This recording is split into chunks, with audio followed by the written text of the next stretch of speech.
এই হজের মূল সম্বল কি?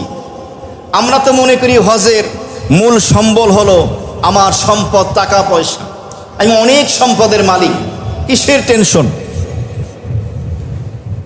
আমি যুবক, আমার তারুণ্যতা যৌবন টকবক করছে, আমার কিসের পেরেশানি? আমি হজ করতে যাব আর হজ সম্পাদন করে চলে আসব। আমি তো রাজনৈতিক ব্যক্তিত্ব, আমি তো ইন্টারন্যাশনাল একজন ব্যক্তিত্ব, আমার হজ করতে কিসের সমস্যা? না, এগুলো, এই ক্ষমতা, এই পাওয়ার, এই সম্পদ, এই যৌবন, এটা হজের মূল সম্পদ নয়। হজের মূল সম্পদ হলো তিনটি। কয়টি? এক নম্বর হলো তাকওয়া, আল্লাহর ভয়।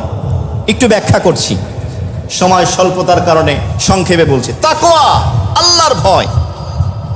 তাকওয়া কাকে বলে? গুনাহ মুক্ত থাকা, আল্লাহর রসুল যা করতে বলেছেন সেগুলো করা, যেগুলো করতে নিষেধ করেছেন সেগুলো না করা, কোরআন এবং হাদিস মোতাবেক আমল করা, কোরআন এবং হাদিসে যা করতে বলা হয়েছে সেগুলো করা, যেগুলো নিষেধ করেছে সেগুলো না করা। এর নাম হলো তাকওয়া, গুনাহ মুক্ত জীবন যাপন করা। এর সূচনা হবে যখনই আপনি ইহরামের কাপড় পরে আপনি ঘর থেকে বের হবেন।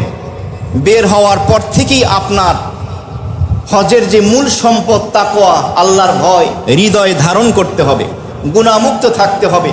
ওলামায়ে কেরাম বলেন, এই জন্য সর্বপ্রথম যেই কাজ করতে হবে, আপনার নজরের হেফাজত, দৃষ্টিকে সংযত রাখতে হবে।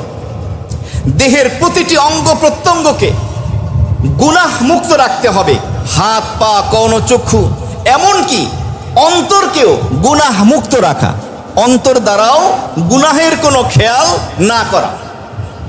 ঘর থেকে বের হবেন, পথিমধ্যে হাজি ক্যাম্পে যাবেন, এয়ারপোর্টে যাবেন, ইমিগ্রেশনে কাজ চলতে থাকবে, নজরের হেফাজত। এমনিভাবে বিমানে উঠবেন, সেখানে বিমানবালা আসবে, নজরের হেফাজত। এমনও দেখা গেছে অনেক হাজি সাহেব বিমানবালার সাথে ডেকে ডেকে কথা বলছে, পানি চাচ্ছে, জুস চাচ্ছে, গল্প গুজব করছে। আপনি দুই হারামাইন শরীফে যাবেন, মক্কায় মদিনায় যাবেন, বিচারণ করবেন, আরাফার ময়দানে, মিনার ময়দানে, মুজদালিফায়, জামারায় যাবেন, বাইতুল্লাহ যাবেন, মাতাফে তাওয়াফ করবেন। বিভিন্ন দেশের বিভিন্ন নারী পুরুষ আসবে, নজরের হেফাজত। কে কি করছে, কোন পোশাক পরে আসছে, আপনার সেদিকে লক্ষ্য করার প্রয়োজন নেই। আপনি নিজেকে গুনাহ মুক্ত রাখেন।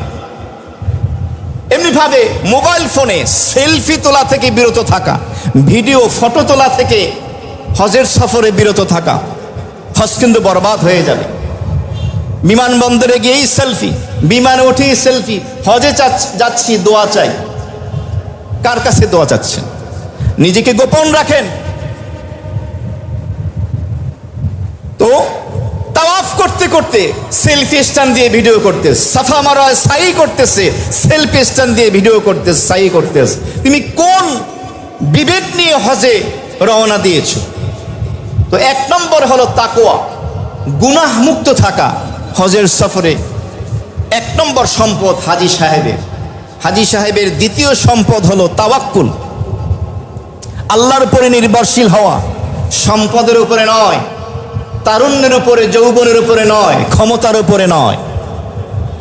ওয়াতাওয়াক্কাল আলাল্লাহ ওয়া কাফা বিল্লাহি ওয়াকিলা। আল্লাহ তাআলা বলেন, ও মুমিন বান্দা বান্দি, তোমরা একমাত্র আল্লাহ রাব্বুল আলামিনের উপরে তাওয়াক্কুল করো, নির্ভরশীল হও। কারণ অভিভাবক হিসাবে আল্লাহ রাব্বুল আলামিনই যথেষ্ট। আল্লাহর উপরে তাওয়াক্কুল করা, নির্ভরশীল হওয়া।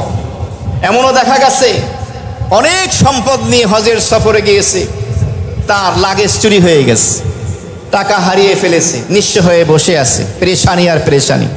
অনেক যুবক জামারায় পাথর নিক্ষেপ করতে গিয়ে পদপিষ্ট হয়ে আহত হয়েছে, নিহত হয়েছে। অনেক বৃদ্ধ বৃদ্ধা সুন্দরভাবে হজ করে ফিরে আসছে, কারণ তারা তাওয়াক্কুল করেছে কার উপরে? আল্লাহ তাআলার উপরে তাওয়াক্কুল করা। ক্ষমতার উপরে নয়, সম্পদের উপরে নয়, তারুণ্যের, যৌবনের উপরে নয়।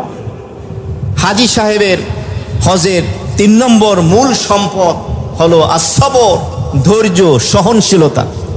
হজের সফরে আপনাকে ধৈর্যের পরিচয় দিতে হবে। ঘর থেকে যখন এহরাম পরে বের হবে, হজের গোটা সফরে এয়ারপোর্ট পর্যন্ত পৌঁছতে বাংলাদেশে দেখা যাবে জ্যামের কারণে সময় মতো পৌঁছতে পারেননি, বিরক্ত হওয়া যাবে না। এয়ারপোর্টে ইমিগ্রেশন অনেক সময় লেগে যাচ্ছে, বিমান ডিলে হচ্ছে, অথবা বিমানে অনেক সময় লেগে গেল 6-7 ঘন্টা কম বেশি। সৌদি জেদ্দা এয়ারপোর্টে যাওয়ার পরে ইমিগ্রেশন অনেক সময় লেগে গেল, বিমানে বাসে আপনি মনোপুত জায়গা সিট পেলেন না, সময় মতো খাবার পেলেন না, মনোপুত খাবার নসিব হলো না। হোটেলে গিয়েছেন, হোটেল মনোপুত হয়নি। এখানে একটি বিষয় মনে রাখবেন, আপনি যত টাকা দিয়ে হজের সফরে যান না কেন, এই হজের সফরে আপনাকে ধৈর্য ধারণ করতে হবে। মুআল্লিম ট্রাভেলসের দায়িত্বশীল ব্যক্তিরা যদি ইচ্ছে করে বেশি মুনাফা লাভের জন্য হাজী সাহেবদেরকে কষ্ট দেয়, এর বিচার আল্লাহ করবে কিনা? আল্লাহ তাআলা করবেন। আপনি আপনার হজ নষ্ট করবেন না, আপনি ধৈর্য ধারণ করবেন। তবে কিছু বিষয় আছে, সীমাবদ্ধতা থাকে, মুআল্লিম ট্রাভেল চাইলেও সেটা করতে পারে না, অনেক সময় হয়ে যায়, এটা দোষারোপ করা যাবে না। হোটেল খাবার সময় মতো না পাওয়া এই হজের সফরে, মক্কা মদিনার হোটেলে থাকা খাবারের ক্ষেত্রে, অথবা যেই খাবার আপনি পছন্দ করেন সেই খাবার হয়তো সময় মতো দেওয়া হচ্ছে না। মিনা আরাফা মুজদালাফার ময়দানে আপনার কষ্ট হচ্ছে, জামারায় কঙ্কর নিক্ষেপ করতে গিয়ে, বাইতুল্লাহ তওয়াফ করতে গিয়ে, সাফা মারওয়ায় সাই করতে গিয়ে সবর ধৈর্য ধারণ করতে হবে। করব তো বলেন ইনশাআল্লাহ। তাহলে হাজী সাহেবদের এই হজের সফরের মূল সম্পদ কয়টা? কোরআন ও হাদিসের আলোকে 3টা। একটা হলো তাকওয়া, গুনাহ মুক্ত থাকা। একটা হলো তাওয়াক্কুল, সর্ব অবস্থা আল্লাহর উপরে নির্ভরশীল হওয়া।